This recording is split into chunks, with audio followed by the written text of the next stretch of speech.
சீரியல்களின் full எபிசோடுகளை Sun டிவியில் ஒளிபரப்பான உடனே எக்ஸ்க்ளூசிவாக சன் நெக்ஸ்டில் மட்டும் ஃப்ரீயா பாருங்கள். ஒரு பொண்ணு ஆசிரமத்துல வளர்ந்து படிச்சு மேல வர்றது எவ்வளவு பெரிய விஷயம் இல்ல? எப்படிதான் இந்த மாதிரி பொண்ணுங்கெல்லாம் ஆசைப்பட்டு பெத்து வளர்த்து இப்படி ஆசிரமத்துக்கு அமுச்சு வைக்கிறாங்களோ? அவங்க என்ன வேணும்னு அனுப்பியிருப்பாங்க.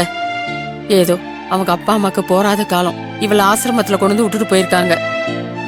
ஆனா அவளோட நல்ல மனசுக்கு கடவுள் அவளை நம்ம கிட்ட கொண்டு வந்து விட்டுருக்கான். தேவி எனக்கு ஒரு மகனா, மீனாவையும் நான் அப்படிதான் பாக்குறேன். என்ன நீங்க எப்படி பாத்துக்கிறீங்களோ அதை விட என் மருமகளை நான் நல்லாவே பாத்துப்பேன். அம்மா அத்தை, நைட்டுக்கு உங்களுக்கு என்ன சாப்பாடு வேணும்? உங்களுக்கெல்லாம் என்ன சமைக்கிறீங்களோ அதையே எனக்கும் கொடு. இதெல்லாம் எதுக்கு என்கிட்ட கேட்டு இருக்க? சரிங்க அத்தை, உங்களுக்கு இட்லி ஊத்தி வச்சிடறேன், சாம்பாரும் சட்னி செஞ்சு வச்சிடறேன். அம்மா எனக்கு சப்பாத்தி வேணும். ஏன் நீ இட்லி சாப்பிட மாட்டியா? சாப்பிடுவோம்மா, ஆனா இன்னைக்கு எனக்கு சப்பாத்தியும் குருமாவும் சாப்பிடணும் போல இருக்கு. சாப்பிட கூடாதானா?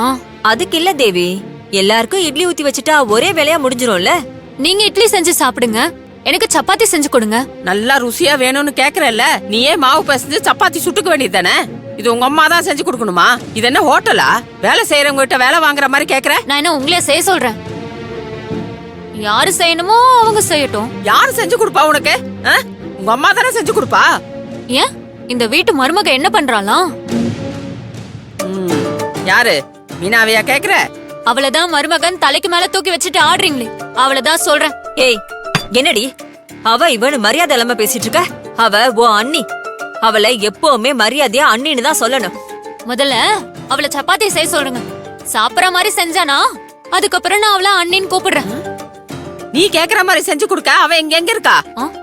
ஏன் மகாராணி எங்க போயிருக்காளாம்? அவ சென்னைக்கு போயிருக்கா.